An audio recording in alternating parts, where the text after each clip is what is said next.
In this video, we're going to walk through the solutions to this exam from Module 2. So the end of the regression module, and we've got the exam here. We're going to look at, well, we'll start with question number 1. Hopefully this is good review for everybody, and you'll see some of the little bits of leading material as we get into Module 3. But, okay, jumping into question number 1. When testing the significance of a model parameter using a t-statistic, should be familiar by now, we reject the null hypothesis at the alpha level of significance if the p-value is less than alpha. So far, so good. It's a question that could go back to Module 1. So the alpha level of significance, something like 0.05, corresponds to the 1 minus alpha level of confidence. So when I say I'm 95% confident in rejecting the null hypothesis, that means I'm seeing data that would happen less than 5% of the time if the null hypothesis was true. So I'm essentially saying when I reject the null hypothesis with 95% confidence, if the null hypothesis was true, I only have a 5% or less chance of being wrong. So alpha is the small number. It's the level of significance. And sure enough, we look at a p-value, and if I see a p-value less than 0.05, I reject at the 5% level of significance, which is 95% confidence. And if I see a p-value less than 0.01, then I reject at the 1% level of significance, or the 0.01 level of significance, or the 99% level of confidence. This is true. I'm going for true here. And then on to the next one. Question 2. The default F statistic for a regression is used to test the null hypothesis that all explanatory variables in the model, not including the intercept, have coefficients equal to 0. Well, sure enough, the idea for the F statistic is similar to the T statistic, but the T statistics and those associated p-values look at specific coefficients in the model. The F statistic is for the joint hypothesis that all of the coefficients in the model are 0, with the exception of the intercept, because if nothing else is in the model, the intercept is simply the mean of y, and there's no reason to think that the average of y should have been 0 all along. So traditionally, when we want to test the overall model for significance, I use the F statistic for a null hypothesis that all of the explanatory variables except the intercept have coefficients equal to 0. So that makes sense. I'm going with true. All right, let's see if we can get 3 in a row. When adding an additional variable to a regression model, R squared always increases. That is absolutely true. In fact, this is why we criticize R squared. From a model selection standpoint, R squared is really not that helpful, because if you're trying to choose whether or not to add another variable to the model, R squared will always increase when you add another variable to the model. So, using R squared to choose a model will always choose the biggest model, even if the variables I put in the model are nonsense. So yes, absolutely, that is true as well. Then in number 4, the best regression model is the model with the largest mean squared error. Okay, I think in general we prefer for our error terms in the model to be small. When we talk about the residuals from a regression, or the sum of the squared errors, which is what OLS will minimize, I'm trying to get those as small as possible. I want the residuals to be as small as possible so that the model is as close to the data as possible. Having a large squared error is kind of the opposite of that. And of course, the mean squared error, one of my favorite statistics, is you square the errors, you add them up, and you divide by how many there were. So the formula is in the name, which is a beautiful thing. I prefer smaller error terms, so I prefer a smaller average squared error. I'm going to go for false here. Number 5. So far, so good. The regression coefficient on an explanatory variable may change when the model is changed to add another variable. Well, absolutely. We've seen a couple of examples with the multiple regression where adding another variable to the right-hand side of the model will cause the coefficient on the variable that was previously included to change. Sometimes a little bit, sometimes a lot. And this has to do with collinearity, but it has to do also with the fact that we interpret these coefficients a little bit differently when you add other variables to the model. Normally, when I look at the coefficient on x, if it's by itself, I think this coefficient tells me how much my predicted value of y is going to increase when I increase x by 1 unit. But if I add another variable, say x2 or x3, then I can interpret the coefficient on x1 as how much my prediction for y will increase when I increase x1 by 1 unit, leaving x2 and x3 unchanged. So we might say controlling for the other variables in the model, which is a slightly different interpretation. I do expect the coefficient on an explanatory variable to change when I change the model, so I'll go for true here. And you'll notice also that standard errors change, t-statistics change, because t-statistics are based on the coefficient and the standard error, and as a result, p-values change, and of course confidence intervals change. Everything is going to change when you change the model specification by adding or removing variables. Next, the p-value for statistical significance of a regression coefficient may change if the model is changed to add another variable. I just said it. Absolutely, that is true. Just like the coefficient is going to change, the standard errors will change. Usually, I think standard errors are going to get larger when I add additional variables to the model. There are some exceptions there. If those additional variables have a lot of explanatory power and they shrink the size of the residuals, for instance, that's one of the drivers in the formula. But okay, the p-value, yes, they can absolutely change. Data entry errors can create outliers in a data set. Well, certainly. Imagine that you put some data into a data set and you're supposed to type in a number that has several digits after the decimal place, say 10.234. Well, if you fat finger and accidentally miss the decimal place, you miss the dot, that becomes 1,000 times larger, which sounds like a very large outlier. So yes, absolutely, data entry errors can create outliers in a data set. Still feel pretty good here. All right, mostly review. The multiple R statistic represents the proportion of variation in Y that can be explained using X. Okay, so the true and false questions. I love to write these because sometimes they're a little bit interesting. And it's kind of like Anna Karenina. Happy families are all alike, but each unhappy family is unhappy in its own way. The true-false questions are the same. The true questions, when they're true, are all alike. It's usually just something like a book definition or a simple statement about a topic. But the false ones are all false in subtle and sometimes interesting ways. This one seems to be false in a fairly straightforward way. So it's just asking the multiple R statistic represents the proportion of variation in Y that can be explained using X. Well, didn't we describe R squared as representing the proportion of the variance in Y that can be explained away using X? Variance being a very formal way of measuring variation. So multiple R is going to be a little bit like the square root of that, which is still pretty close, very close to this, but R squared is the one that represents the proportion of the variance in Y that can be explained using X. Multiple R is the square root of that proportion. I see that it's a trap, and I'm going for false. On to the next one. Which of the following is a major driver of the standard error of a regression coefficient? Okay, I talk about this a lot. There are three magical things. There are three things that show up in the formula for the standard error in simple regression, and when we extend that to multiple regression, it's the same three things plus something that has to do with multicollinearity. So we really only focus on those three things.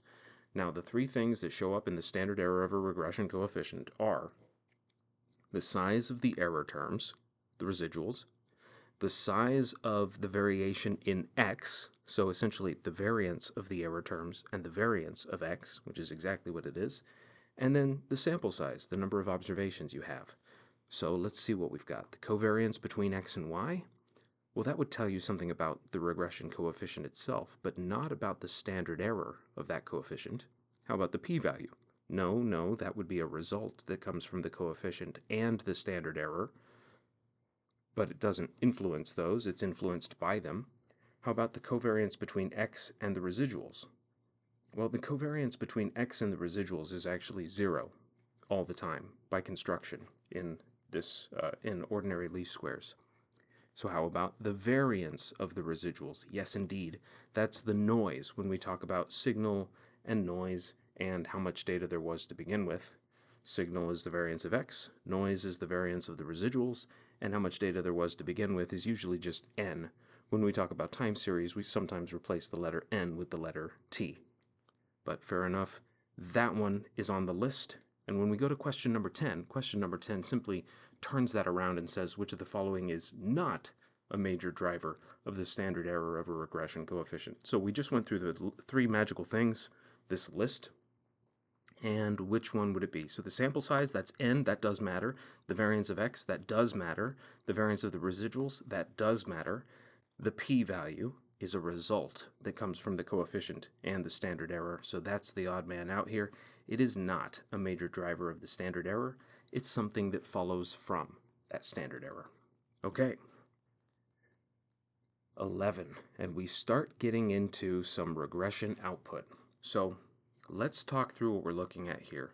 This is one of our old practice data sets, and the story was there's some sort of a weight loss program going on where they have workout sessions or something like that, and we're predicting how much weight people are able to lose based on how many sessions they attended during this program and their initial weight in this model. Now, we don't need to know all of that. It's just going to ask us something about testing a null hypothesis that there is or isn't a relationship. Null hypothesis that there is no relationship between weight and the dependent variable at the 0.05 level. Here's weight. And for the 0.05 level of significance, I'm just going to scroll over here. I see the coefficient. I see the standard error. I see the t-statistic telling me the coefficient is essentially 2 standard errors away from the null hypothesis that this was actually 0. And the p-value associated with that t-statistic, I see. Look at that p-value. So the critical value for the t-statistic, because we have relatively few degrees of freedom, 37, the p-value is a little bit more than 0.05, even though the t-statistic is a little bit more than 1.96, which is the number I usually think of. That goes with large samples. I see this p-value, and what am I going to do? 0.05345? I am going to fail to reject the null hypothesis. Oh, it's dangerously close, but it's not quite there according to the p-value. And if you looked at that t-statistic and you looked at that p-value and said, oh, this is right on the line. Which way am I supposed to go? That's the answer, right? P-value not quite there, fail to reject. Now, the other answers here, fail to accept and accept. Please never accept the null hypothesis. That's here just to trick you and scare you a little bit. We don't accept the null hypothesis. Okay. 12. Using the regression output from the previous question, test the null hypothesis that there is no relationship between weight and the dependent variable at the 0.01 level. Okay, well, I come back to here and weight, t-statistic, p-value. If you thought this was a trap, perhaps it wasn't. I look at the p-value again, and I'm looking for a 0.01 or something less, and I, once again, am going to fail to reject the null hypothesis. In this case, much more convincingly, right? Because it doesn't look like it's getting close to 0.01. In number 11, you might have panicked a little bit, but ultimately failed to reject. And then in number 12, it should be pretty clear. We're still not going to reject. We're actually increasing the level of confidence if we're asking for 0.01 significance. So if we fail to reject it here, then we're definitely going to fail to reject it in number 12. Fail to reject. 13. Using the correlation table below, which variable would you use to predict loss if you could only include one variable in the model? This is a little bit interesting too. So what do I have? I've got sessions, weight, and loss, and I'm just going to read this bottom row where I can see the correlation between all of them. Loss is especially correlated with sessions, so I think that's the answer, sessions right here. The correlation with weight is also pretty strong, and of course the correlation between loss and loss is exactly 1. If you already know the loss, you can predict it perfectly, but nobody's going to do that. You're not going to try to predict something that you already know, so that would be off the menu here, even though it is one of the choices you could pick. Please don't. Sessions. I'm going for sessions because that has the highest correlation, and it's going to give me the greatest R-squared, and thus the most explanatory power, the smallest residuals from a regression model. Right there, sessions. Okay, in a regression of weight on sessions, the R-squared value would be. All right, Scary. It sounds like it's asking for math. Regression. Weight on sessions. Weight, sessions, weight, sessions.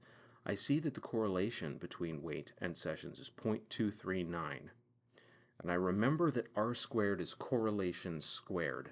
So I'm going to need something that looks like 0.239 times 0.239. 0.239 is a little bit less than a quarter. So I'm looking for something that's a little bit less than a 16th. I'm looking for a really small number. And I notice that all of these options are larger than 0.239, except one. So I'm thinking if you multiply 0.239 by 0.239, you're going to get that number right there. And sure enough, that's what you'll get if you use a calculator. So I'll take that one. Number 15. Using the regression above, test the null hypothesis that neither weight nor sessions are related to the dependent variable at the 99% level of confidence. Notice what changed here. It says neither weight nor sessions. Well, what do we have? I've got weight and sessions, and they're both in the model. I've got a t-statistic and a p-value here to test weight by itself. I've got a t-statistic and a p-value here to test sessions by itself. I see that sessions is in fact very statistically significant, but I've also got an f-statistic up here and its associated p-value that tells me the probability of seeing an f-statistic this large if in fact neither of these variables, nothing except the intercept, belonged in the model. Now this p-value is extremely close to 0, 2.24 times 10 to the minus 5. So if I'm looking for something less than 0.01, I've got it. I am going to reject the null hypothesis that neither of these matter at the 99% level of confidence. Reject the null hypothesis. All right, on to 16. The following questions concern a data set that, ooh, this is fun. This is a little bit fun. Now, you don't get to see the entire data set. You do get a header here, so you have an idea what this data looks like. But, in fact, everything we need to learn about this data set, generally speaking, looking at a great big data set in Excel can be sort of overwhelming. There's too much information happening all at once, and most of it is not that helpful. There's not a lot of clear picture about what's going on here. If I just see an oceans of 0 and 1 and 1, 2, 3, 4, 5, and some other numbers over here. But when I see the correlation table and when I see some results from a regression model, I will be able to tell the entire story about what's happening in this data. So let's try. A data set that records what percentage of products made on a production line are defective. Okay, defective product, more defective product is a bad thing, less defective product is a good thing. There are 23 days of data, 1 month, no weekend shifts, okay, and 4 binary variables indicating whether a particular line supervisor was on duty that day. So I see defect percent, which day it was, which is a simple count variable, 1, 2, 3, 4, 5, 6, 7, 8, 9. Tanya, Chris, Avery, and Francis. I see that on the first day, Tanya was not working that shift, but Chris was, and Avery was. And Francis doesn't seem to be working any of these shifts at the start of the data set. That may become important a little bit later. Without conducting a formal hypothesis test, are defects increasing or decreasing during this month? All right, so it's asking you simply to make an assessment, no formal hypothesis test, just call it. Well, what's my call? My call is defect percent correlated with day, positive correlation, and a lot of it, I notice. So in fact, defect percent, positive correlation with day, day is increasing, defect percent is also increasing. Defects are increasing because of that correlation being positive right there. All right. And sure enough, if you run a regression, it looks like this time variable, this count variable, is very effective at predicting the defect percentages. If you could only use one variable to predict defect percent, which would you choose based on the correlation table? Well, that's a little bit tough. Let's have a look. I see defect percent. Day has some very strong correlation, so the time variable seems important. When I scroll all the way down, the only thing more important than the time variable is Francis. Francis has a correlation of 0.821747, so let's just call it a fairly large correlation with the defect percent, even more correlated than day. And that's very interesting. But I also notice if I'm thinking about using one variable, I'd go for Francis. But I notice that the correlation between Francis and day is 0.8257. Holy moly, Francis is even more correlated with the time variable than he is with the defect percent. And I know that the time variable is strongly correlated with defects. So I have to wonder, is it Francis that's really telling the story about these defect percentages, or is it the time variable that's really telling the story about these defect percentages? And it's possible that I can throw these into a regression model and start to disentangle those effects. And if I have a model with multiple things in it, perhaps I'll be able to tell which of them are really significant once I account for the other factors. That's kind of where we're going here.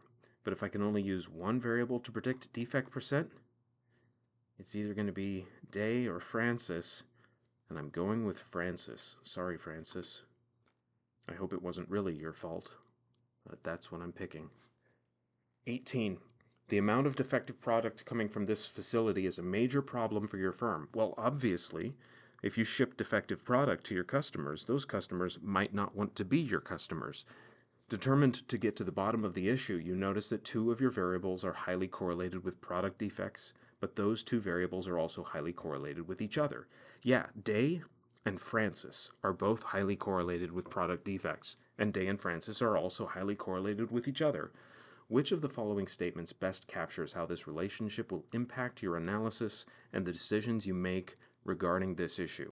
I have to make some decisions. So, for instance, would I say that the similarity between these two variables means that both of them will likely be statistically significant in simple regressions, even though only one of them may directly affect product defects?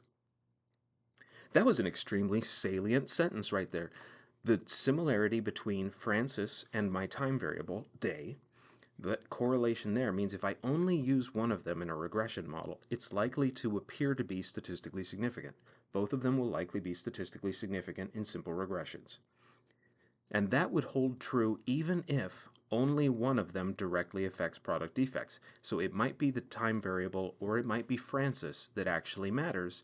And if I just test one or the other because they're highly correlated with each other, they would both look like they matter. But if I put them together in a big model, I'll see perhaps only one of them matters once you account for the other factors.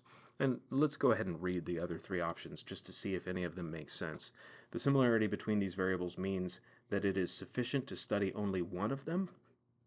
Well, that sounds like reverse logic. That's a trap. We should probably study both of them in a model and think about this a little bit more carefully. The similarity between these variables is not a concern for selecting or interpreting regression models. Well, that's obviously a trap as well. The similarity between these data means that we cannot determine with any degree of confidence which of them affects product defects if indeed only one of them has such an effect. Well, that's a bit of a destructive statement. Actually, we can definitely determine with confidence which one affects product defects if indeed only one of them, or in fact, if both of them matter, accounting for the other factors in the model. We do have a bit of a conversation about multicollinearity. The collinearity between the correlation between the variables that you put on the right-hand side in a regression model is going to make it harder, usually, to tell which of them are statistically significant. It might give you larger standard errors, but that doesn't seem to be a real showstopper as far as the logic here, because those larger standard errors also lead to slightly less significant t-statistics. They're less significant proportional to how much those variables in the model look the same. So if I include two variables that are correlated with each other and kind of look the same, I'll be a little bit less certain. But if I make a confidence test, if I make a hypothesis test at a given level of confidence, forgive me, the logic still works because the standard errors do in fact change based on the degree to which those variables on the right-hand side look the same, and they change proportional with how much they need to change. All of the logic still works. So if I throw everything into a model and I see that one of my variables matters and the others don't once they're all in there, then I can say with confidence, using the p-value, I could say with exactly how much confidence, be it 90%, 95, or 99% confidence, I can say with confidence which variables matter. The logic does work. So, yeah, these 2, 3, and 4 options are all a little bit troublesome. I'm going with the first one that seems like a very solid statement. Okay. Question 19, and let's see. Here we go, some real results. Estimating a model with all 5 explanatory variables produces the following. Intercept 0.45. Okay, so when the other variables are 0, I anticipate something like 0.5% of defective products. Okay, defective product is increasing over time, but it's not statistically significant. Tanya has lower than average defects, but not statistically significant at any reasonable level of confidence. Chris has above average defect percentages on his shifts, but very not statistically significant. Avery has above average defect percentages on their shift, and once again, not statistically significant. Francis has, holy moly, Francis has 1.75% higher defects on his shifts than the others. The t-stat is 2.43 and the p-value is 0.026442. At the 95% level of confidence, this is statistically significant. Francis, how could you do this? It was Francis all along. Accounting for which of the 4 line supervisors were working each shift, is there still a statistically significant trend over time? Make a decision at the 95% level of confidence. Even though this is positive, it is not statistically significant at all. It looks like noise. This looks like the kind of number you would see if the truth was 0. You'd see positive numbers half the time, negative numbers half the time. I'm not going to read anything into that. I fail to reject the null hypothesis that there is no relationship between defect percentage and day once I account for these other factors. And then test the null hypothesis that defect percentages are 1% higher on days when Avery is supervising than on other days, accounting for the other 4 variables in the model. Use 95% confidence. That's a little interesting. All right, so slightly challenging. You might have to use a calculator for this one. The coefficient for Avery is 0.42, and I want to test that against a coefficient of 1. So, real quick here, I've got the whiteboard. Remember, the t-statistic is your estimate minus what you think it might be, your null hypothesis number, which is going to be 1 in this case. It's usually the estimate minus 0 divided by the standard error. So it's just the estimate divided by the standard error. Like here, 1.759 divided by 0.723 is going to give me 2.43. Okay, fair enough. But here I want to take Avery's number, subtract 1, and then divide by 0.38. Well, Avery has 0.42. Subtracting 1 from that is going to give me something like negative 0.58. Divide that by 0.38, and I'll wind up with something like a negative 1.5. In fact, it comes out to, I just wrote the absolute value here because I'm going to compare it to 1.96. It's almost exactly 1.5. It's like negative 1.49. And I need to see something at least 1.96 in order to reject that hypothesis. Even using the t-statistic critical values instead of the normal distribution critical values, these critical values are just going to be larger when the t-statistic shows up. So this 1.96 is the minimum threshold that I would need to hit for this to ever happen. This 1.5 that I'm seeing here isn't going to get there. So Avery 1% higher, I am going to fail to reject the null hypothesis. Okay. Now, that doesn't mean that Avery is actually worse than everyone else. I would fail to reject the null hypothesis that this is equal to 1, but I also fail to reject the null hypothesis that this is equal to 0, right? It just looks like random noise compared to something that might actually be 0. So if you didn't want to calculate a t-statistic, how else might you test the null hypothesis that it's 1% higher? Well, we've got the confidence interval over here. This is the set of numbers whose t-statistics would not be rejected. So for Avery, I can just easily look 1%. You want 1%? Is 1% inside or outside of this confidence interval? The confidence interval goes from minus 0.39 to positive 1.24. 1 is inside that confidence interval. Anything in that interval is plausible at the 95% level of confidence, so I would fail to reject that null hypothesis just by looking at this confidence interval, which is actually the fastest way to answer that. And save yourself the trouble of thinking about math. Which is the best potential explanation for why day is so highly correlated with defect percent in the original correlation table? Oh, this is nasty. So in fact, once I include all 5 explanatory variables, day doesn't matter. Only Francis mattered. Francis was the problem all along. Well, let me go back to the correlation table. Francis is extremely correlated with day. So if I don't account for the fact that Francis was working, it looks like there's a time trend. Later days in the sample are worse in terms of defect percentages. And look at this data up here. Francis 0, 0, 0. Francis is not working the first half of the month. He doesn't show up until later in the month. So Francis is in fact very correlated with time, and those days later in the month when Francis is working are the days where you have high defect percentages. That's the explanation. So which is the best potential explanation for why day is so highly correlated with defect percent in the original correlation table? Should be something about Francis. I don't know, I have no reason to believe that Avery is working primarily on even-numbered days, or why that would matter.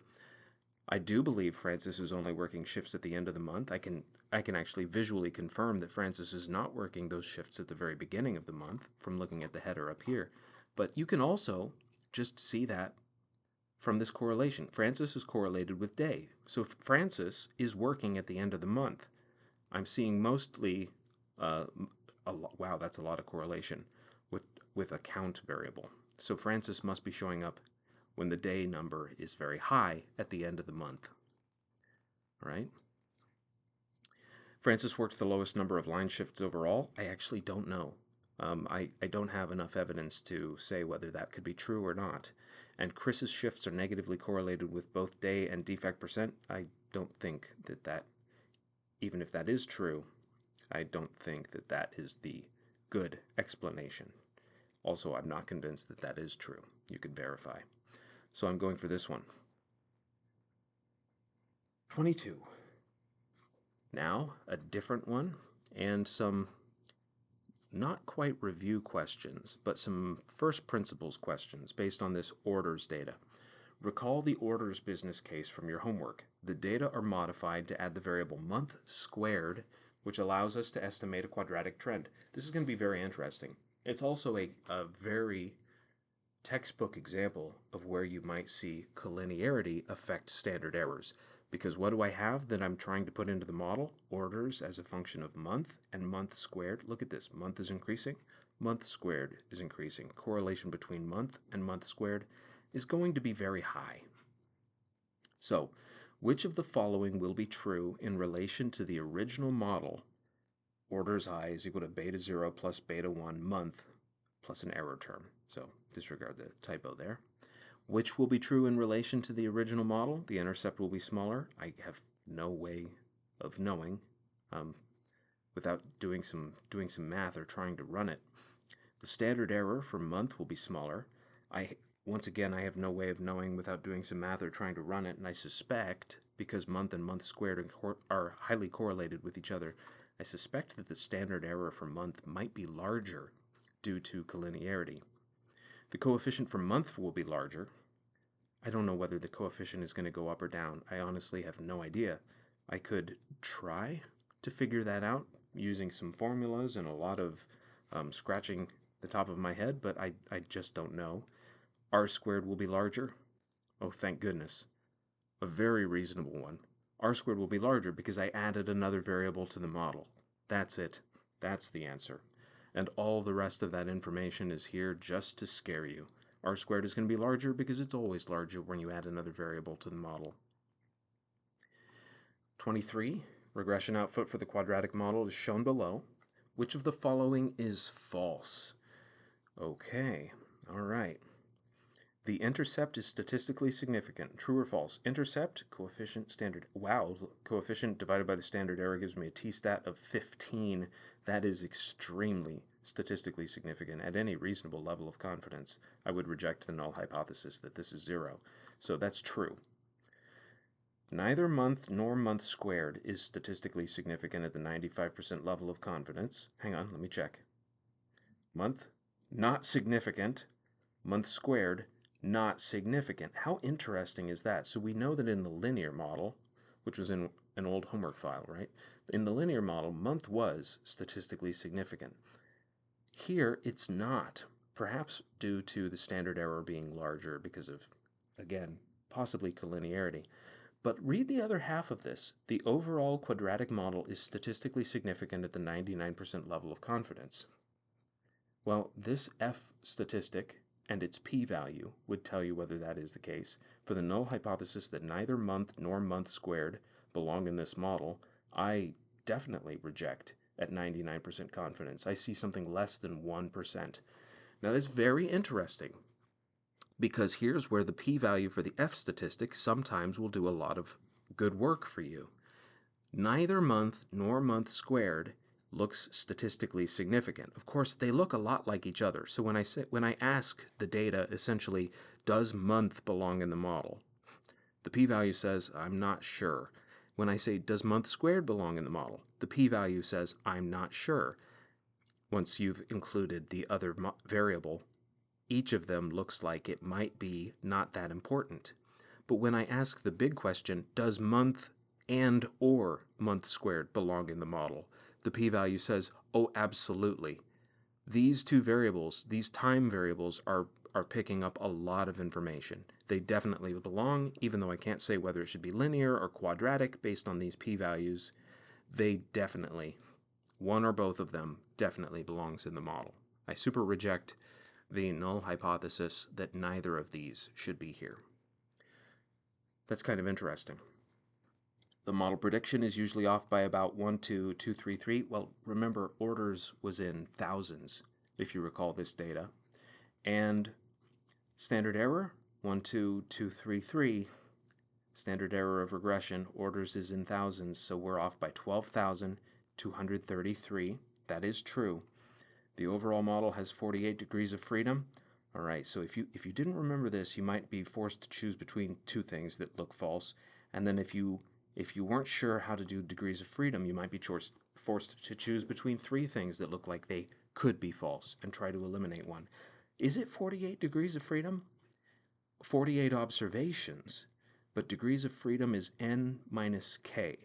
N being the number of observations, and k being the number of parameters you put in the model, which would be the intercept, the coefficient for month, and the coefficient for month squared. Or in notation up here, it would be beta 0, beta 1, and beta 2. I've got 3 of them. So total degrees of freedom should be 48, model degrees of freedom, should be 48 minus 3, which is in fact this number here, 45 for that. All right, so that's false. And I just said that you'd be forced to choose between a couple of things that might look false, but this one is the one that is definitely false. In fact, the model prediction is usually off by about 12,233, and this long answer is exactly true. Neither month nor month squared is statistically significant, but the overall quadratic model is. There's your false answer right there. Okay. No one should be surprised that the intercept is statistically significant. That's pretty typical. Question 24, observe the plot of the fitted quadratic model along with the original data from whence it came. So I do see some curvature here in the quadratic model, fair enough. And I see some, ooh, look at that pattern. All right, so this is kind of like the look for outliers in the data story, except I'm not seeing outliers unless you're calling these groups of 3 observations outliers. Does anybody notice this pattern and it immediately jumps off the page at you? That is extremely conspicuous seasonality, especially because it's month. There is a time of year when this firm has more orders than the other time of year. I've got 3 busy months and then it drops off. 3 busy months, and then it drops off. 3 busy months, and then it drops off. And they might be at the end of the year. Is that right? True or false, the model fails to account for an apparent seasonal pattern where residuals are positive at a certain time of the year? It's not a trap, nothing tricky about it. Yeah, I can see it from the picture. That's definitely happening.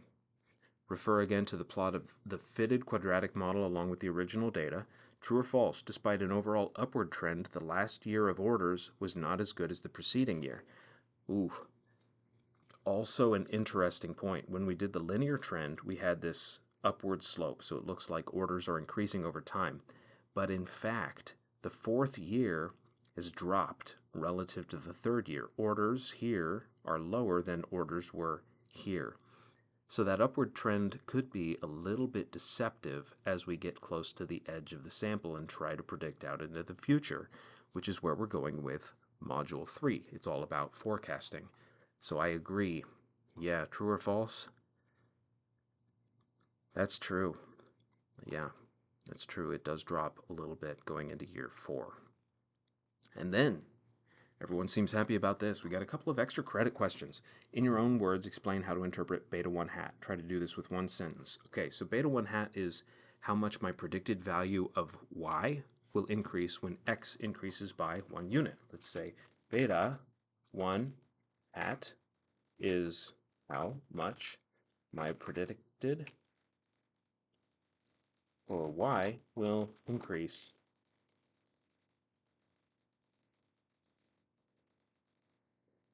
that would be adequate. There are a lot of different ways that you could phrase this, and people tried different things. So I would go for something like this. Right? And then 27, which is actually very interesting. Refer again to the model estimated in question 19. Is Tanya your best employee? What an open-ended question. Be very clear about how confident you are or are not in your assessment. Well, let's go all the way back to number 19 and have a look at what kind of numbers we have for Tanya. Now, in terms of is she my best employee, I don't know if she's the one with the best personality, or if she's the one that picks up the extra shifts when we're busy, or if she's never takes time off. There could be other things about Tanya that make her my best employee or not. I'm just looking at what I can tell from this regression model about Tanya. Tanya is the only supervisor who has a negative coefficient, meaning there are less defective products in terms of the percentage that are defective coming off of the line when Tanya is working relative to everyone else or relative to whatever the model would predict given these other 4 variables. So there's at least a little bit of a hint that Tanya is a good employee, but is it statistically significant? The question says be very specific about how confident you are or are not. With a p-value of 0.588, I know that looks like a totally random noise. Of course, I've got 4 employees here. If I pick one and say that they had the lowest number of defects, well, there are 4 of them. Even if this is all just random noise, somebody has to be the lowest. And Tanya's coefficient looks exactly like what you would see with a standard error of 0.4. And look, all of these standard errors are about the same. All 3 of these coefficients look like they could just be random noise. Tanya's coefficient is exactly the sort of thing that you would see if she was in fact no better or worse than anybody else and just had a little bit of randomness going into these coefficients. It is not statistically significant. So I'll say with a p-value of 0.588, there is no compelling evidence, fail to reject,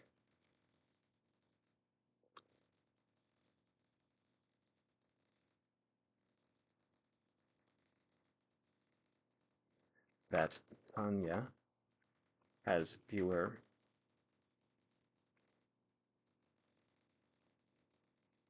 There are lots of ways you could phrase this, and I saw some good answers. So with a p-value of 0.58, there's no compelling evidence, or you could say, I fail to reject the null hypothesis that her coefficient is 0, but I'm saying there's no compelling evidence that Tanya has fewer defects on her shift days. Something like that would be adequate, right? Although perhaps it's tempting to give her the employee of the month this month it's not statistically significant. All right, so that's the end of the exam. I will end this video here.